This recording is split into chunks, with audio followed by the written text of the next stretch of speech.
Hello everybody. This week Jesus calms a storm. A story that's quite relevant. Lots of storms going on in our world today. There's still COVID that we're dealing with, even as it slowly opens up in Ontario. There's a year anniversary after George Floyd and the continual unrest and anti-racism work that needs to be done. A month ago, we hear about the 215 children. The remains of those children found in a residential school in Kamloops, a school run by parts of the Catholic Church. And then just a couple weeks ago, we hear about a family run down because of hatred by a young man in a truck simply because they're Muslim. Lots of storms. Take those society storms, connect them with our personal storms, and man, it's a rager. So in the story, Jesus calms a storm. He stands up once the disciples reach out and say, "Yo, don't you care about us? Don't you care that we're almost perishing? Don't you care that we're tired and scared? Don't you care that we're afraid?" He stands up, calms the storm, turns to them and says, "So, why are you so afraid? You still have no faith? You still don't believe? You still don't trust?" So as the storm rages, Jesus is asleep. He's asleep in the back. How does that happen? How can he be sleeping as the storm rages around him? What does he know that I don't know? And how can I get some of that? How can I get a little of that peace in the midst of the storm raging around me? So I got two ideas, two sort of insights from nature, sort of lessons from nature.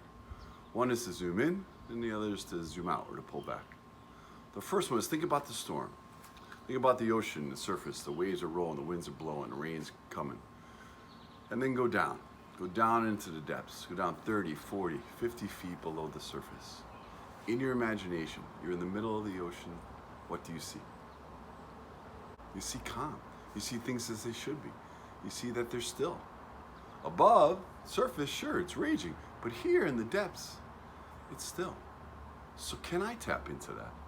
Can I go into my center, into my depths, into the core of my being? Can I experience a little stillness or peace there? Maybe. The other is to zoom out, so I can pull back, see the storm from a broader perspective, a long-term perspective. Think about those satellite images we see of the globe as storms sort of move through it. And just recognize it as a storm. It's one storm. In the midst of a season or a year, certainly a lifetime, there's many storms. They cycle through. And we see it from that perspective, maybe with a long view, we recognize that this too shall pass. Again, the wisdom of nature. That's just one of storms. This too shall pass. The winds will die down, the rains will stop, the clouds will thin, the sun will come out, and it'll be still. It'll be calm. So if I can practice that wisdom, those insights from nature, going into the depths, below the surface of that ocean, within myself as well, pulling back, gaining a broader perspective, a longer view in terms of time, recognize that this too shall pass, then maybe I'll be able to experience that peace. Maybe I'll be able to be still in the midst of the storm raging around me, because there's lots of storms, there's always storms. Societal, personally, there's always storms we're moving through.